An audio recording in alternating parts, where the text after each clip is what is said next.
Speaking of the financial crisis, as you do quite eloquently in the book and all the decisions around that, the Federal Reserve obviously had an important role. And we had a question from Jerry in Moorhead about that, asking, what do you think President Andrew Jackson, if alive, would think and do about the Federal Reserve Bank today, noting that he annulled its charter in his day? Yeah, well, I've studied Jackson's policies, and he was a very fine president. My judgment is that the Federal Reserve is necessary, and it ought to be independent from politics. We don't want the legislative body affecting monetary policy. In other words, the legislative body and the president work together on fiscal policy.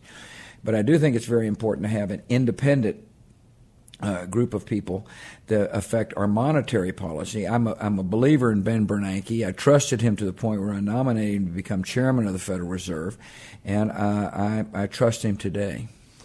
Mary in Walcott, North Dakota, you won't remember this, but she was on stage with you one time when you came out to kick off the effort to do Social Security reform, said the following: was there ever a time that you compromised your values to make a decision? She talked about decision-making being the hardest thing we do in our lives. I can't imagine how difficult it must be to make the best decisions for an entire country. I know you are a man of personal values. Was there ever a time that you compromised those values to make a decision? Really not, except for the financial meltdown. In other words, I wasn't going to compromise by my belief in the universality of freedom, or my belief that all life was precious, or my belief that we ought to trust people to spend their own money. But when it came to the financial crisis, my philosophy was that if you make a bad mistake in the marketplace, you ought to fail.